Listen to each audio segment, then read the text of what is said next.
As of now, the Taliban are not permitting the charter flights to depart. We are working to do everything in our power to support those flights. We've made clear to the Taliban that these charters need to be able to depart. Secretary of State Antony Blinken says the Taliban is disrupting evacuation efforts in Afghanistan. And the White House just missed a GOP deadline to provide the exact number of Americans still stranded under terrorist threat.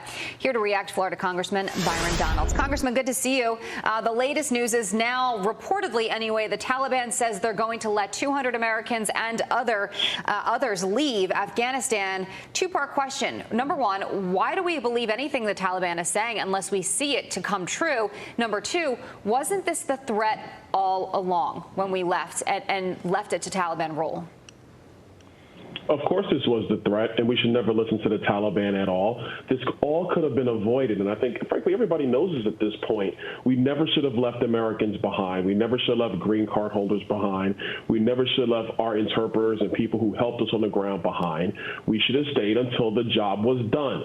This administration can't make deadlines with GOP senators, but they're going to listen to the Taliban about an artificial deadline. This is insane. The fact that they're blocking charters is not a shock to anybody at all, because the Taliban is going to exert whatever authority it wants. Because let's be very clear, this diplomacy that the White House talks about, the negotiations that they're talking about, this is about money. That's what they want. They want us to either release money or give them money. And so the Taliban is going to exert whatever authority it needs to get that done, to accomplish their mission. And this is sad, and it's a joke not only for America, but for the President of the United States and what our foreign policy has become. Is the White House simply ignoring the GOP request for those numbers, or is this proof that the White House has no idea what these numbers are in the first place? Actually, I think it's both. First of all, this White House has been ignoring GOP requests on everything since this administration took over.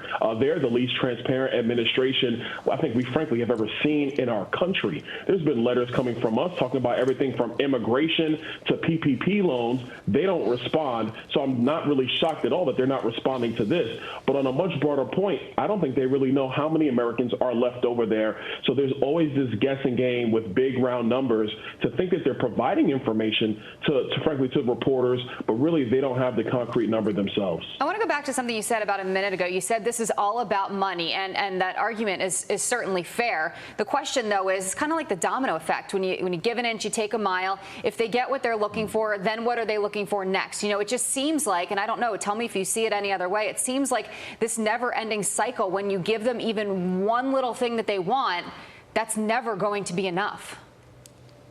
I think you're right in that assessment. Look, the Taliban get this, and I think unfortunately so do our enemies, and unfortunately our allies are looking at this as well, is that when you know you got a fast one, you ride it for everything it's worth. And they know they got a fast one with this president. They know that he's weak. They know he's not going to stand up to them, so they're going to push it for everything that it's worth. Our allies knew this was going to happen, which is why they did not want to leave on this artificial deadline. They wanted to extend the perimeter. They wanted to make sure they got everybody out on their terms, not on the terms of the Taliban.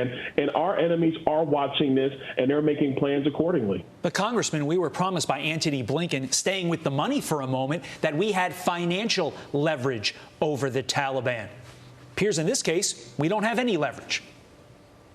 No, that's a joke. There's no such thing as leverage. The only leverage, frankly, in that part of the world is force. And we don't have any force leverage over there because we left. We tucked tail and we left. There was no reason to. We had every ability to stay and do what needed to be done. But when you show that kind of weakness to the Taliban, they're going to exploit it. We've got about 30 seconds left. Is there anything this administration, this president can do at this point in time to somewhat reverse course, if you will? Even though if you use the term reverse course, I'm sure they're not going to agree that we would need to. Frankly, at this point, it doesn't look that good at all. I'm not quite sure what our options are at this present time, because there's a lot of things happening on the ground right now that, frankly, only the president and his national security team is really aware of. It's hard to comment on that at this time. Yeah, it's true. Congressman, you knew I would go to this at some point. You had a close one this weekend against the Notre Dame Fighting Irish. It was a tough one. But let's face it, you guys showed some fight, and that's good. Florida State, of course, being the team. Now, listen, I told you about a month and a half ago that we were going to be back. We looked great against number 9.